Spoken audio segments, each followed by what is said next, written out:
வணக்கம் பிரவீன். சேலம் மாவட்டம் ஆத்தூர் ஊராட்சி ஒன்றியத்துக்குட்பட்ட பைத்தூர் ஊராட்சி மன்ற தலைவராக இருப்பவர் கலைச்செல்வி என்பவர்.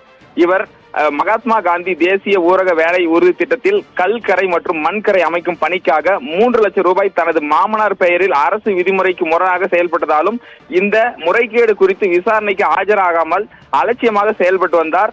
மேலும் மகாத்மா காந்தி தேசிய ஊரக உறுதி திட்டம் 2005 படி வறுமை கோட்டிற்கு கீழ் உள்ள ஏழை எளிய மக்களின் அடிப்படை உரிமைகளான வேலை அட்டைகளை அவர்களுக்கு அளிக்காமல் தன்வசம் வைத்திருந்த குற்றத்திற்காக இவர் தொடர்ந்து ஊராட்சி மன்ற தலைவராக செயல்பட்டால் அதிகாரத்தை துஷ்பிரயோகம் செய்வார் என்பதை காட்டி தமிழ்நாடு ஊராட்சிகள் சட்டம் 1994 பிரிவு 205 11 ஊராட்சிகளின் ஆய்வாளர் மாவட்ட ஆட்சித் தலைவருக்கு அளிக்கப்பட்டுள்ள அதிகாரத்தை பயன்படுத்தி மாவட்ட ஆட்சியர் கார்மேகம் பைத்தூர் ஊராட்சி மன்ற தலைவரை பதவி நீக்கம் செய்து உத்தரவிட்டுள்ளார். இதே போல சேலம் மாவட்டம் தலைவாசல் ஊராட்சி ஒன்றியத்துக்குட்பட்ட தேவியாங்குறிச்சி ஊராட்சி மன்ற தலைவராக இருப்பவர் அமுதா.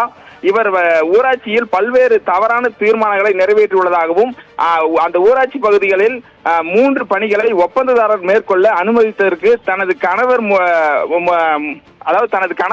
ஊராட்சி மன்ற பணிகளை பார்த்து வந்ததாலும் தொடர்ந்து அந்த ஊராட்சி பகுதிகளில் பணிகளை மேற்கொள்வதற்காக கையூட்டு பெற்ற குற்றத்திற்காக ஊழல் தடுப்பு மற்றும் கண்காணிப்பு துறையினரால் கைது செய்யப்பட்டு சேலம் மத்திய சிறையில் அடைக்கப்பட்டார்.